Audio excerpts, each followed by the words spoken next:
Welcome to Soundbreaker. On today's episode, we're talking to Jackson Abbeduto, who is a groundbreaker in the music industry. Thanks for joining us. And for our listeners who might not be familiar with you, could you please introduce yourself and tell us a little bit about what do you do?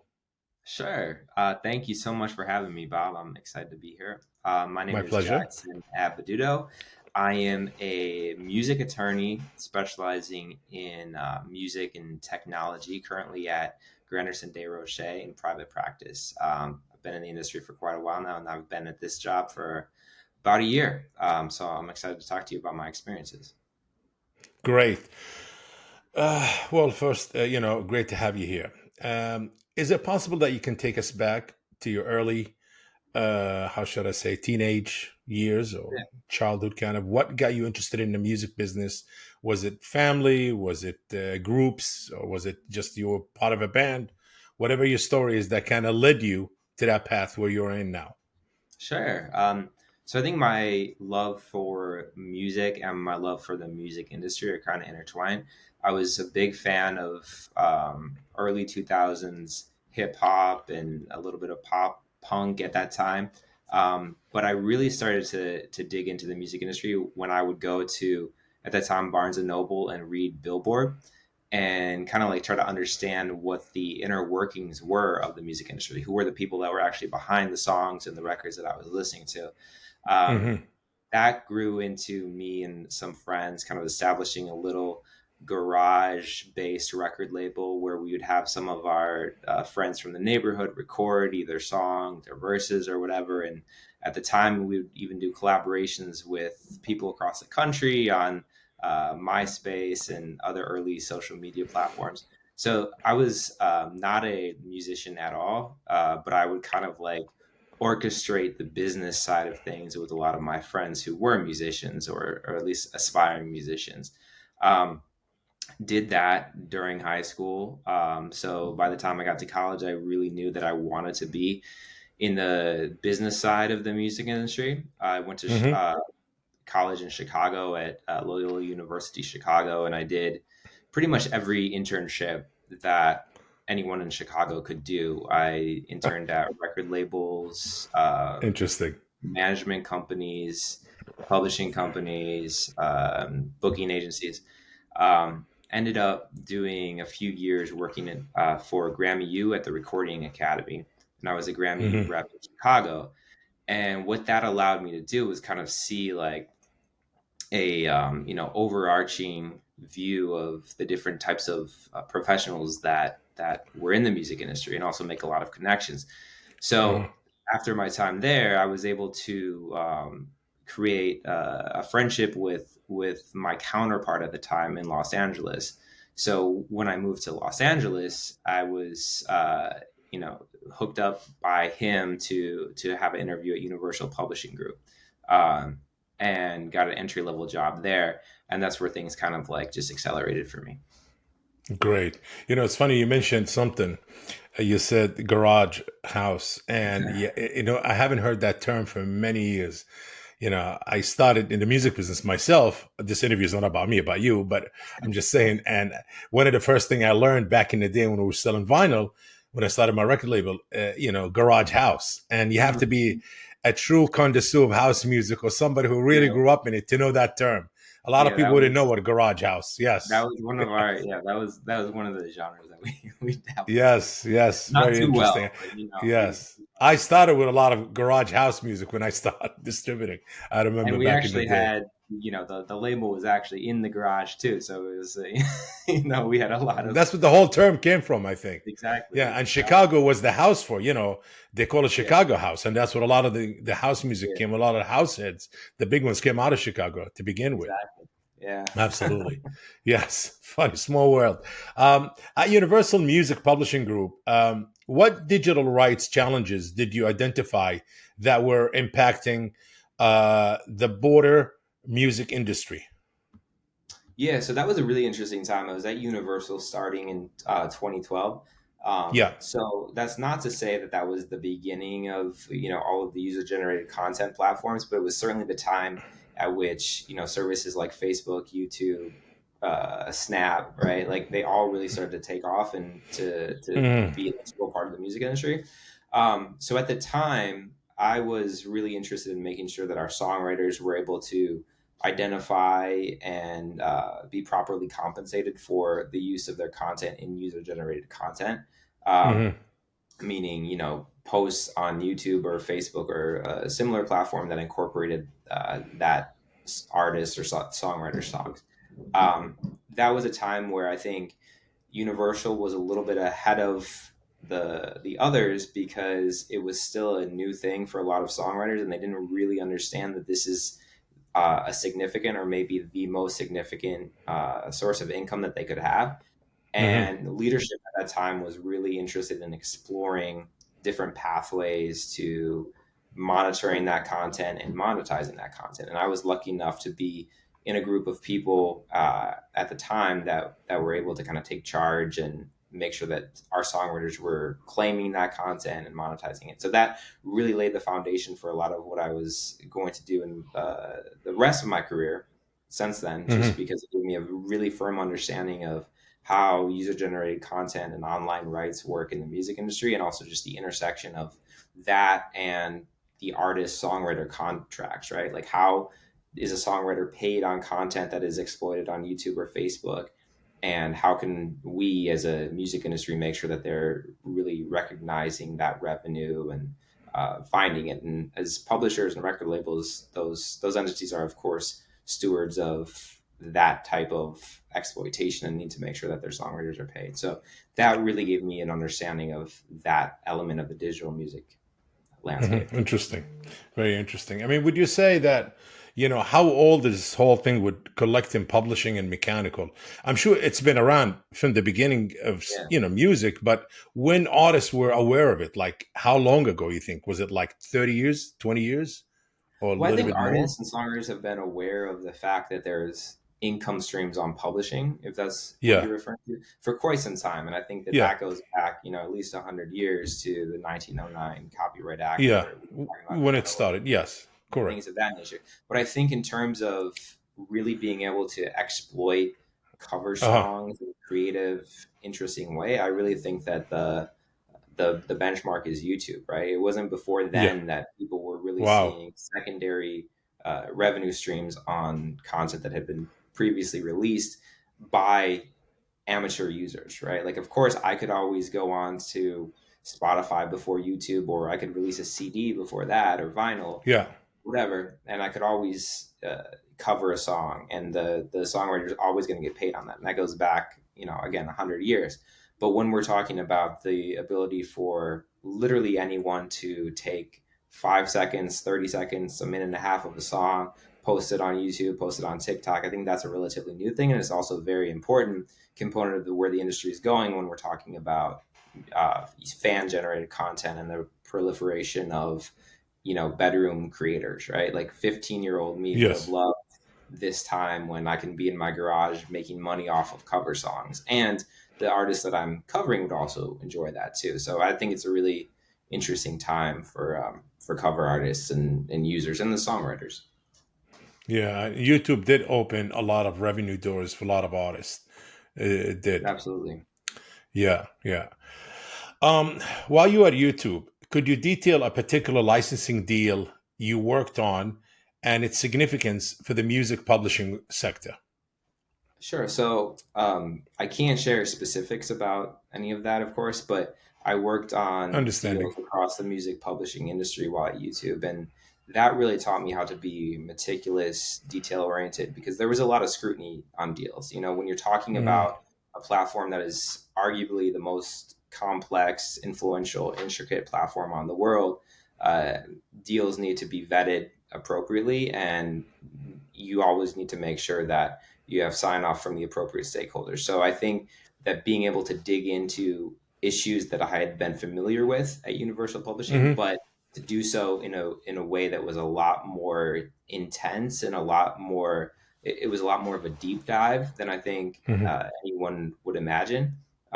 Really made me realize the inner workings of a complex service like this, and also the benefit that that service could have to music publishers in the songwriting industry. So I think the biggest thing that I took away from that was just realizing that YouTube was a partner for the music industry, trying to generate revenue for them, and working with a lot of great partners along the way at various publishing companies. It gave me a view that was not so myopic. You know, like working at a music company, you kind of learn what that company's points are, what their, for lack of a better word, what their issues are that they always bring up. You know, Hmm.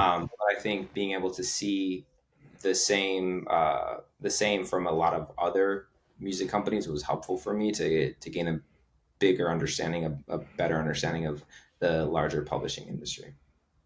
Great. I mean, Universal, YouTube, and now we're going to talk about GDR, which is the law firm that you're with. Yeah. Transitioning from YouTube to GDR, um, how have you observed the digital media landscape shift in terms of music rights and technology? Yeah, so the firm that I'm at right now, Granderson De Roche, what we do, what I focus on specifically is new media and technology, and kind of the intersection of that with the music industry. So Hmm. working, backwards and leaving YouTube, transitioning to this job is interesting because at YouTube you're hyper focused on YouTube. You're hyper focused on, the most important, most influential service probably on the planet, and you spend all day, every day dealing with YouTube. At GDR, we have myriad clients that range from startups to large tech companies. So you kind of have to shift your focus from, hour to hour or even minute to minute, which is a Yes. fantastic challenge. And I'm able to meet a lot of founders of startups that are at a relatively early stage. So I'm able to take, the lessons that I learned at YouTube and kind of apply them to help our clients either launch their business, sustain their business, or pivot on their strategy. And the other thing that it allows me to do is see trends kind of at a very early stage, right? Like these Hmm.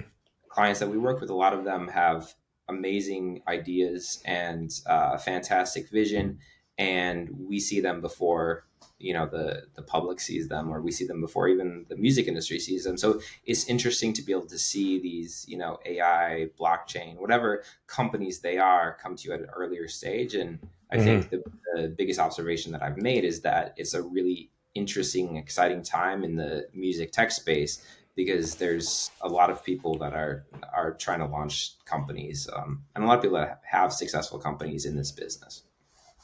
Interesting.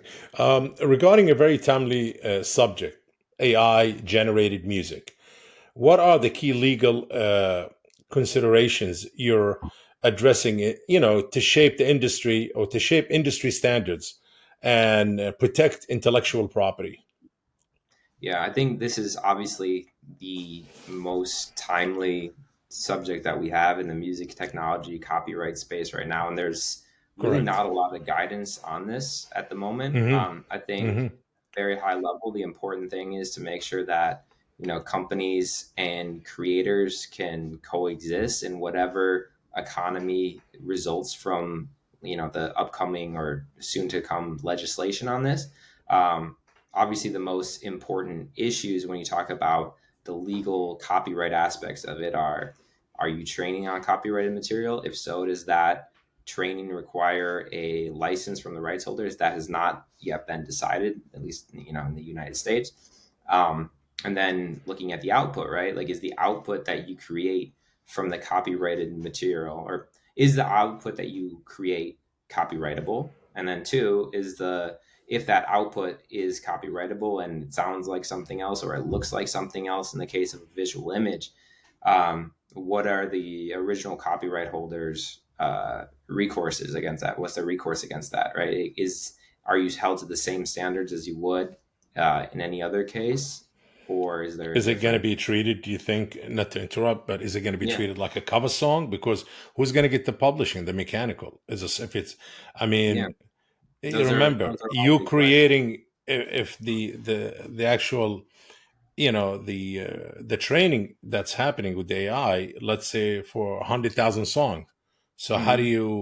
how do you pay publishing if there's, let's say, you release 10 songs out of that training. Let's say whatever you created, but you release 10 songs of that genre. Hmm. And how do you, and it doesn't sound the same, but it's in That's our that's day-to-day the life, we'll say inspired, but right. in the tech world, they might say AI tech, well, more trained on it, and that's what they extracted. They came up with something different. It doesn't sound like it, but we're inspired by it. But then what happened to the who collects the publishing? Who's the writer in that case? Is Right. it the owner of the AI tool that owns it? That created Yeah. the. You're hitting on all the open questions, Bob. And I think, It is if you're, difficult. It is very, yeah, intricate. Like really, like okay, there's 100,000 writers there that we trained on. So what do we pay? We take a song and we split the publishing onto all of these writers and all of yeah. these composers. So I I don't know. think, one side to take would be, right, if that is the case, if this AI tool was trained on all of this copyrighted material, then regardless of what it spits out, the rights holders might say, we need to be compensated for that. Our songwriters, our artists need to be compensated for that.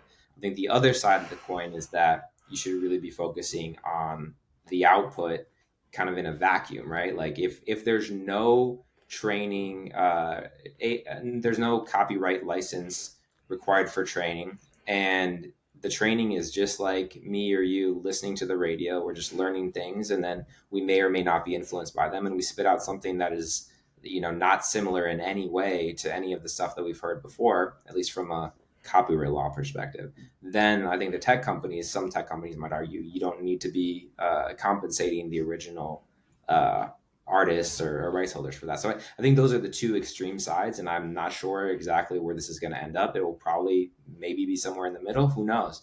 But it's certainly an issue that is at the forefront of literally everyone's mind in the music industry. I thought about it for a minute once, and I said, "Is it going to be like how is it? You have to pay ASCAP and BMI a license when you own a club, Yeah, and you have to. Is it going to be like a pool that where all the money comes in? that's You pay a yeah. license, just a one-time license fee as a AI tool, music generator. I don't know. Yeah, I mean, This is that's certainly an my example of looking at, past precedent and frameworks to try to fit into this. yeah, Your guess is as good as mine. I don't know. It's going to be very interesting to see where yes. this all turns out. Uh-huh. Considering your experiences across Universal, YouTube, and now GDR, what future trends do you anticipate will define the next phase of digital music rights management? I think the most important trend, or maybe concepts to Yeah. consider in this, is really partnership. I think for years, decades now, music companies, artists, writers, tech companies have all kind of been, at odds with each other. And I think now, the community is waking up and realizing that all sides really need each other. Music companies need artists, tech companies need music companies and artists, and vice versa. So I think that the overarching trend really needs to be everyone working together to try to like realize the benefit for all parties. I've worked on all sides of this now, and I strongly believe that everybody is trying their best to be good partners with the others. And I think sometimes media narratives kind of get out of hand, and it's pitting party A against party B, usually the music companies against the tech companies. Hmm. I know that there's a lot of great people on both sides, and I think that everyone is ultimately working towards similar goals. So I'm really hopeful that in the next few years we start to see the partnership narrative prevail. I know you're not a tech person, but somebody who worked, attorney, and you worked for a record label, a major one. You worked for social media platform that's one of the biggest, YouTube, and now for a law firm, the law side of everything, and you're dealing with all type of uh, kind of cases in the industry or other industries also. What do you think, in your opinion, if somebody comes to you and say, "Hey, Jackson, he's a certain amount of money, and I'd like you to start a tech company." What's the first thing you would do to kind of you would think the music business missing or needed? Like, you know what, this is what I'm going to invest the money and what and because I know the business or the industry needs that, but nobody's Mm, touching on it.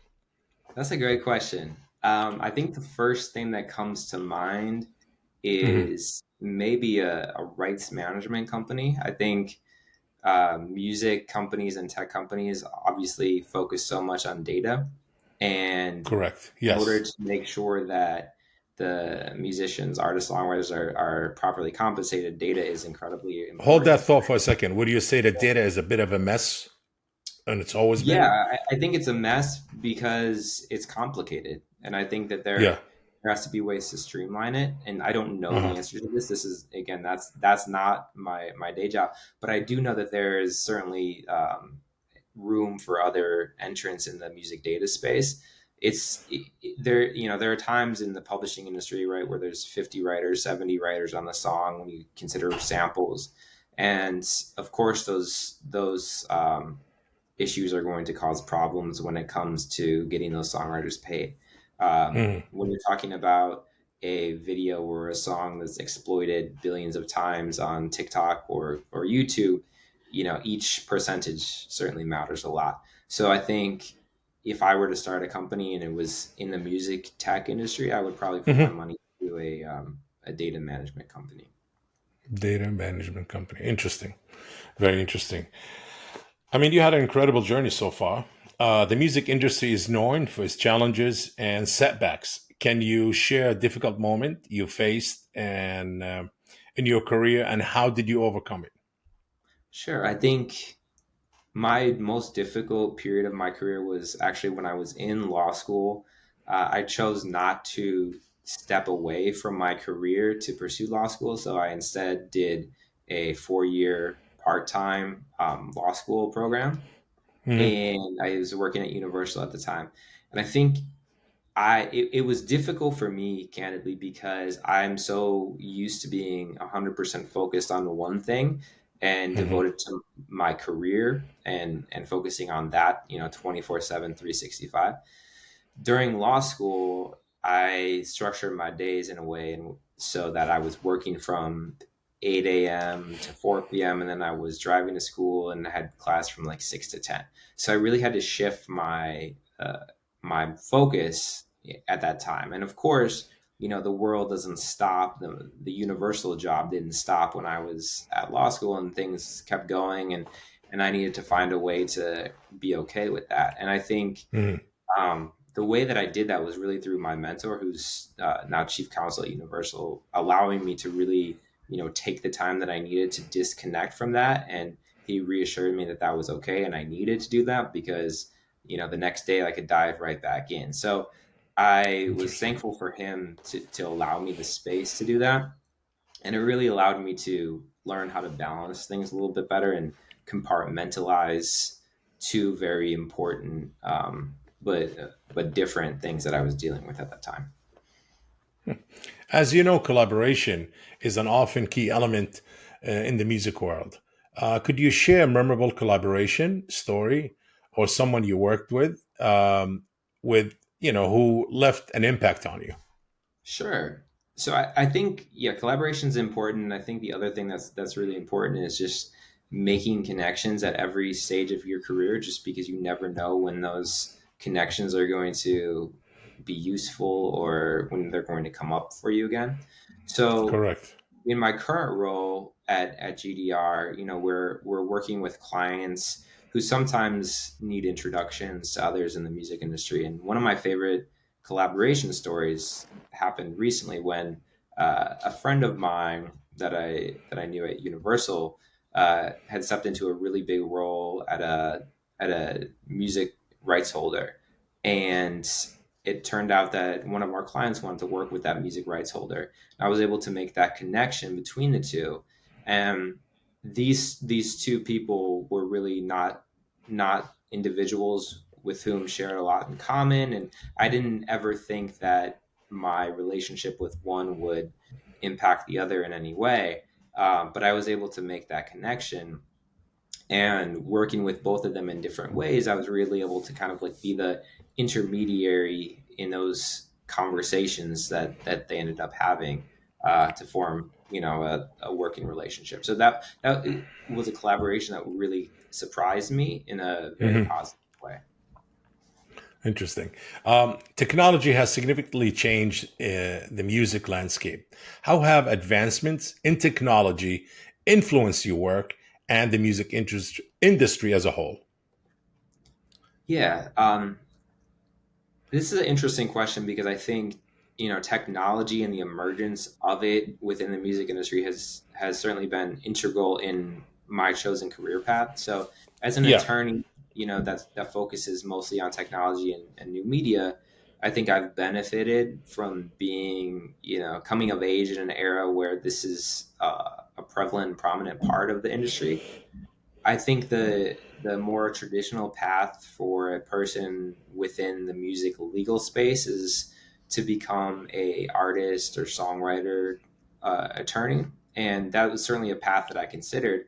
But seeing all of the trends that were happening in the digital space during my time at Universal Publishing, I realized that there really wasn't a lot of individuals within the legal space focusing on the Mhm. music and technology part. I would see, the same names come up over and over and over again, representing literally every digital music company, and that kind of inspired me to, take a left turn and focus on that, as opposed to focusing on what I initially thought that I wanted to focus on, which was, representation of artists and songwriters and that kind of thing.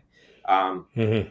So I think from my perspective, technology has been incredibly important, just shaping my day to day life and what I do for my career. Interesting. In your line of work, how do you stay updated? With the latest trends, innovations, changes in the industry, and how important is it to continue to learn? Yeah, I think that's the most important thing. I'm thankful that my job allows me to stay up to date on a lot of the trends just by nature of doing my job. I kind of have a, finger on the pulse of what's going on in the music and technology spaces. But I Hmm. don't think, that's all that's necessary. Listen to podcasts like yours. I make sure that I'm always reading, digital music news, music business worldwide, Billboard, Yes. all the industry trades. I think are very important. As a lawyer, I need to make sure that I'm staying up to speed on current cases. So I'm making sure that I, read the latest copyright law decisions, or at least summaries thereof. If there's too many of them, I just need to make sure that those things are on my radar. Um, and then just talking to people, I think that's kind of an overlooked element of staying up to date and learning. I think just by being around people who are doing things similar to yourselves or sometimes completely at odds with what you do, it gives Hmm. you a different perspective on developments in the music industry, right? Like you're going to get Yes. uh, a different update about music technology and AI from somebody that works at a tech company versus Yeah. someone that is a songwriter or works at a small record label, right? So I think hearing different perspectives on industry trends is also very important. Things move faster than ever, so it's integral to advancing your career. Yes, absolutely, 100%. Yes, we are on a lot of people in the music industry's radar, soundbreaker, and also for our listeners. Please listen and watch to learn.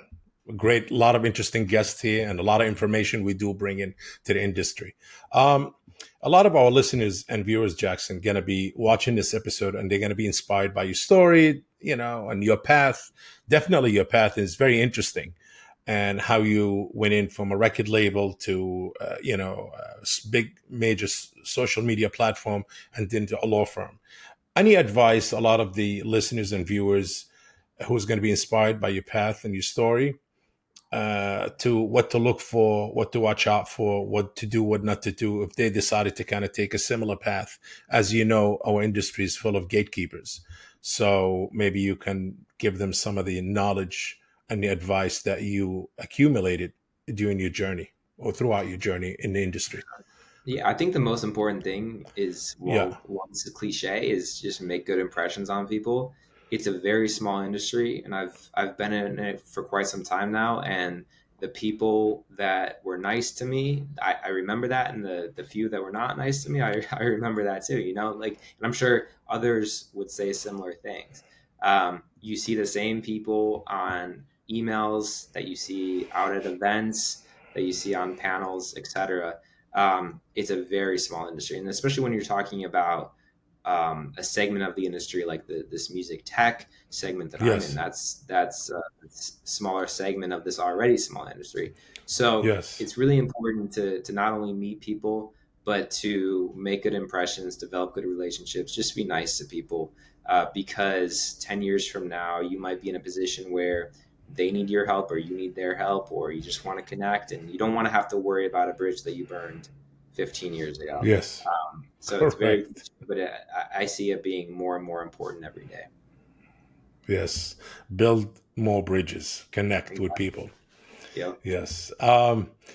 Those are valuable insights and very helpful for our listeners and viewers.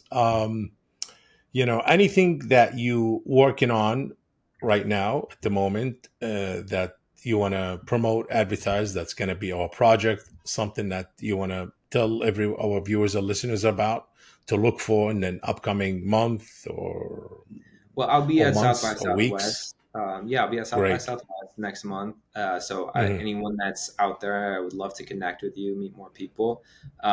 Very excited to reconnect with a lot of colleagues and friends out there, and just see what's going on and better understand more of these trends that we've been talking about. It's a very exciting time in the industry for sure, and I think Yes. people have been saying since I got into this, since my first job at Universal, like things at that time, everyone was reeling from, the decline in CD sales, and then it turned into the decline in music streaming, and all of these things are cyclical. And what I found is that we're really, at the start of something very interesting and important. I think it's a Yes. good time to be in this space.